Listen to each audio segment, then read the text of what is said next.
The colony world was real. That was the first problem. We'd been drifting for 900 years, sleeping in our metal coffin, trusting the math that said Alpha Centauri Proxima b would be there when we opened our eyes. And it was. Atmosphere breathable. Gravity manageable. Water present. The sensors didn't lie. But when we descended through the clouds and saw the structures waiting for us on the surface, perfectly preserved and impossibly familiar, Captain Voss stopped breathing for a full 30 seconds. I counted. Because I needed something to count. Something to anchor me while my mind tried to reject what the viewport was showing. They were Earth buildings. Not replicas. Not convergent evolution of architecture. Actual structures from Earth. I recognized the Beijing Central Archive facade. The Perth Observatory dome. Sections of the Istanbul seawall, transplanted wholesale into alien soil. They shouldn't have been there. No one had been sent ahead of us. We were the generation ship. The first. The only. Voss ordered atmospheric entry anyway. What else could she do? We'd burned our return fuel 3 centuries ago, back when our ancestors still believed in the mission. When they still believed in Earth. The city was empty but not abandoned. That distinction mattered. Abandoned places decay. They surrender to entropy. This place was maintained. The streets were clean. The buildings stood without visible damage. Power signatures glowed faintly in our scans. But there were no people. No bodies. No signs of struggle or departure. Just a city that looked like it had been carefully arranged and then evacuated 5 minutes before we arrived. We found the first message in what looked like a recreation of the old Geneva Convention Center. It was written on the wall in a substance our analyzers couldn't identify. Not paint. Not blood. Something that existed in a state between liquid and light. The words were in Standard English, the dialect we still spoke after 9 centuries of isolation. "You're late," it said. "We've been waiting." Mira, our chief engineer, suggested it was a prank. Some kind of psychological test built into the colony by whoever constructed it. But that required accepting that someone had built this place to look exactly like Earth architecture, using materials that matched our databases perfectly, and populated it with messages referencing our arrival. It required accepting that we were expected.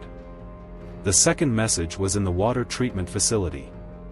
Earth vanished on September 19, 2247. You left September 1, 2247. You weren't supposed to make it this far. I watched Voss's face drain of color. Our launch date was correct. September 1, 2247. The day we left Earth behind, carrying 10,000 sleeping passengers and the promise of a new beginning. 18 days later, if this message was true, our entire homeworld had simply stopped existing. But we would have known. Surely we would have known. Our trailing sensors, our long-range communications, our observation equipment. Something would have detected Earth's disappearance. Something would have woken us. Mira checked the archive. The ship's historical database, preserved and maintained throughout the journey. The automatic logs that recorded our trajectory, our status, our occasional mechanical failures and repairs. She went through 900 years of data in 4 hours, and when she emerged from the console, she looked like she'd aged a decade. "There's a gap," she said. 26 days after launch. All observation data related to Sol system just stops. We were supposed to maintain telemetry for 3 months before the distance made it irrelevant. But it cuts off. And there's a note in the maintenance log. Manual override. Someone on the crew, the original crew, disabled Earth observation and deleted the telemetry records. Why would they do that? I asked, though part of me already knew. Because they saw something they didn't want the sleepers to see, Voss said quietly. They saw Earth disappear. and they decided we should sleep through it. The third message was painted across the landing field where our ship now sat, visible only from the air. We found it when we launched a drone to survey the surrounding area. It said, "The colony is ready. You just have to understand why." We spread out. Searched the city. Found more fragments. More pieces of a truth that felt designed to break us slowly. Photographs in the residential district showing people we recognized. Faces from our crew manifest. But they were old in these pictures. Ancient. Versions of ourselves that had somehow lived full lives and died here, on this planet, in this city we were only now discovering. I found my own photograph in a building marked as a museum. I was standing next to a woman I'd never met, in front of a garden I'd never seen. The plaque beneath it read, "Dr. Sarah Chen and her wife Keiko, founders of the Proxima Agricultural Initiative, 2389. My name. My face. A life I hadn't lived. A wife I'd never married. A date that suggested I'd arrived here 70 years ago, when I'd been asleep in cryogenic suspension aboard our ship. Voss gathered us in the central square. 19 of us had woken for the landing. 19 faces trying not to fracture under the weight of impossible information. I think, she said carefully, that we need to consider the possibility that we're not experiencing this linearly. Time doesn't work that way, Mira said. Time works however the universe decides it works, Voss replied. And I think the universe decided something different for us. The fourth message was waiting in the building that looked like it had been constructed as a central archive. A library, maybe. Or a memorial. The walls were covered in handwritten accounts. Thousands of them. Stories from colonists who'd arrived on this world. Stories about Earth's disappearance. About the decision to continue anyway. About the gradual realization that something was deeply wrong with their journey. One entry, written in shaky script, described watching the ship arrive. Their ship. The same vessel they'd traveled on. They watched it land, watched themselves disembark, watched their past selves discover the city they'd already built. The writer described trying to warn themselves. Trying to explain.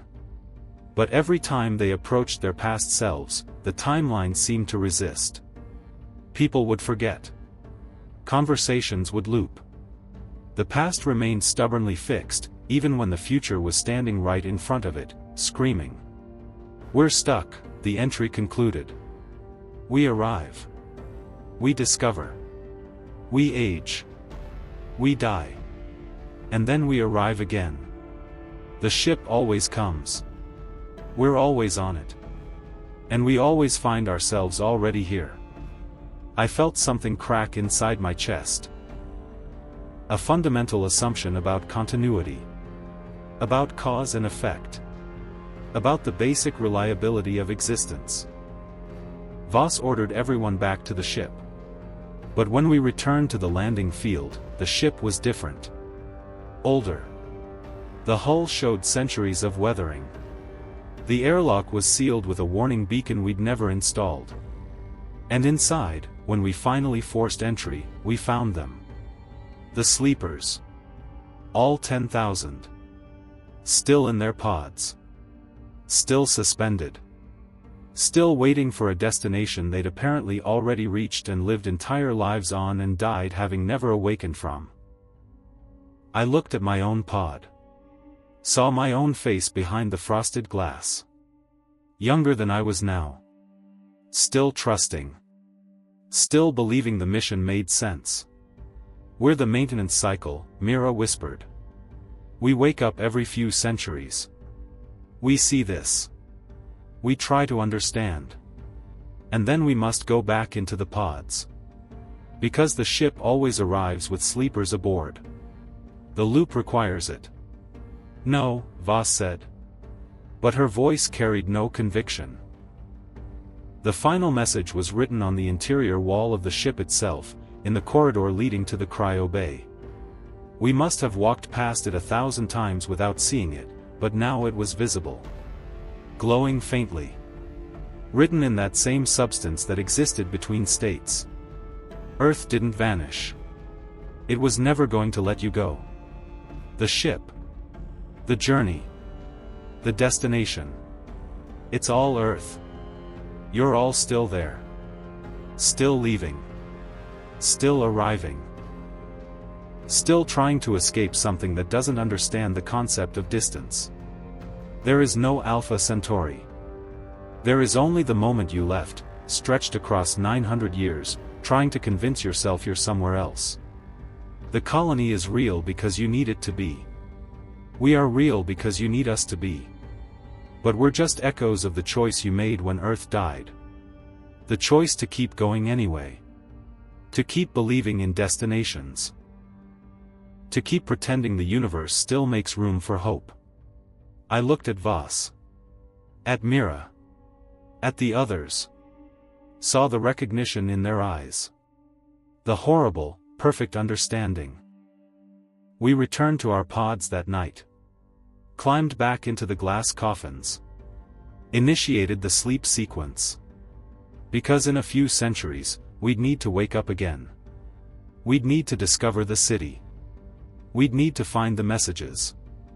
We'd need to experience the loop one more time, fresh and terrified and still believing, somehow, that this time would be different. The sedatives flooded my system. My vision blurred. And in that last moment before unconsciousness took me, I saw it. Earth. Not vanished. Not destroyed. Just impossibly, eternally present. Wrapped around us. Inside us. The destination and the origin collapsed into a single, breathing paradox. We never left. We're still leaving. We'll always be leaving. And somewhere, in the space between departure and arrival, the universe smiles,